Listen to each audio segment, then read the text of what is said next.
The Royals with a 4-2 lead over the Tigers. The Tigers won game 1 10-4, and the winning pitcher was Justin Verlander, who now joins us in the Tigers dugout. And Justin, congratulations on that win, but with tomorrow being Father's Day, and we always respect you for being one of the most competitive pitchers in the game, where did you get that competitive spirit from, mom or dad? Man, I'd probably have to say dad. I mean, tomorrow's Father's Day. I got to say dad, right? Yeah, I'm going to say dad. So what did he teach you growing up? Because I've read about your history growing up, being a dominant little league player, and I would imagine Dad Richard was pretty responsible for that. Yeah, absolutely. You know, my dad was the one that got me off my butt. You know, hey, let's go practice. Let's go, you know, hit some balls or go throw or whatever.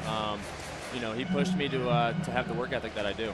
So when you're talking about your relationship with your dad, you have some struggles last year. Does Dad offer advice? Does Dad try to say, hey, look, I've seen?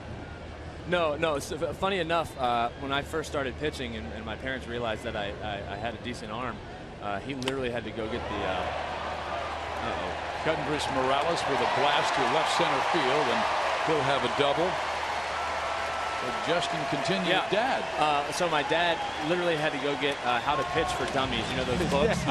and we're sitting out in my front yard, and he's like, all right, now you're going to step back with your left foot here, you know, turn this one.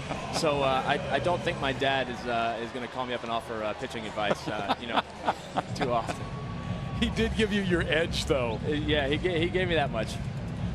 So what was it? I mean, was it just something, a mechanical issue? Was it a physical issue? Was it you know, what went from the absolute dominance of Justin Verlander to a good big league pitcher to now again the dominance? You know, it's physical. You know, and I don't like to talk about it too much. Obviously, nobody wants to hear excuses. You know, I battled through a couple things and you know, worked my tail off. But in the end, I just wasn't right. This game is hard enough when you're healthy. It's a rude awakening when you're not healthy and you're out there trying to compete. So. You know, just getting back to feeling really the second half of last year, got back to feeling like myself, and was able to go out there and have fun and not hurt and just be able to pitch. As you've gotten older, more miles on the arm, has your routine changed? Have you had the way you take care of yourself? Yeah, you know, maybe a little bit. I think, you know, I'm very routine oriented, but I think mostly I've just learned to listen to my body a little better and not have to stick to my routine as much. I can kind of vary from start to start based on how I feel. The one thing I saw on Thursday was 95, 96, 97 miles an hour as we see Orlando pop up. But why is your velocity back up? Just health. You know, I'm able to let it go. The arm feels good. You know, and just, you know, it's my body's working the way it's supposed to again. So, you know, I always had a good arm growing up, and you know, like I said, it was kind of a rude awakening when I didn't feel good, wasn't healthy. How hard it is to pitch like that, but you know, put in a lot of hard work, got back where I needed to, and everything's kind of just progressed from there.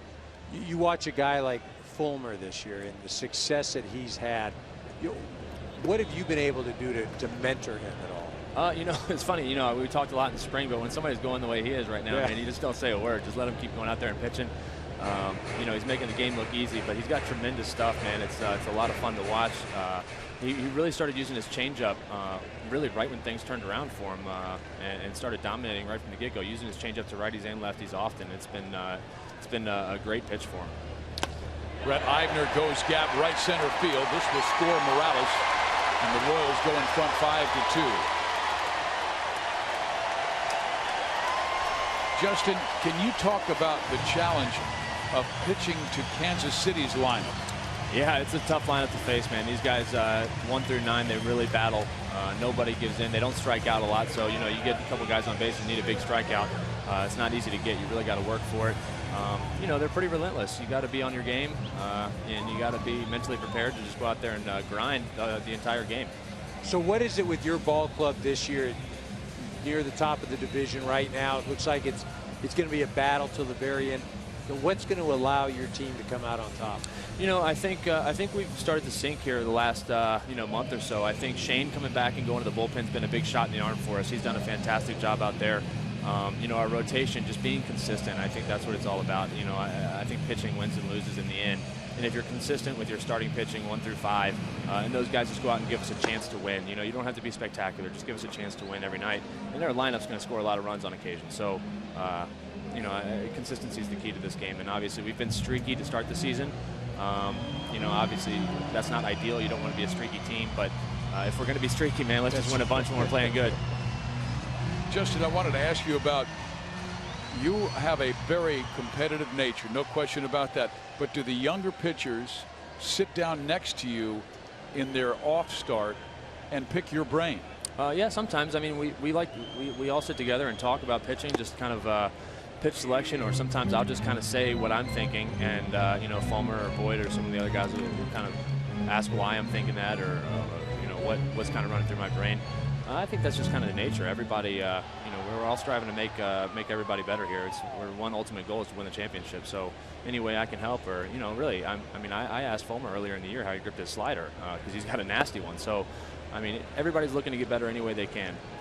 So what's the feeling, you specifically being the ace of the staff, but over the past few years, you know, Scherzer comes and goes, right? Price comes and goes. You know, Porcello leaves. How does that set with you, I guess? You know? Well, I mean, it's the nature of the game, really. You know, it's oh no. Get the Cuthbert deep to left.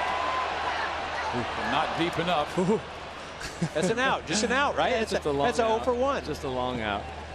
You know, it's the way this game is nowadays. You know, I feel very fortunate to have been able to play my entire career thus far in Detroit. That doesn't happen nowadays too often. So, you know, I'm the only one left, and even though it seems like just yesterday to me, I'm the only one left from the 2006 World Series team. It's you know, it's crazy for me to think that, and especially this year we're doing the 10-year anniversary of it, and having all the older guys come back and throw out first pitches and whatnot. So being able to be a part of that's pretty special as well. But you know, you see those guys come and go, and you make friends, and it's tough to see them leave, but you kind of expect it. You mean Kenny Rogers isn't starting for you tomorrow? He might be able to, man. He might be able to just come out here and throw some sinkers and change it up a little bit, man. He was fun to watch pitch. 164 wins in your great career, a 3.5 ERA. That sensational season in 2011 where you won baseball's pitching Triple Crown. What was it like to absolutely dominate that year? You know, it was easy. Well, the Royals beginning to put it on.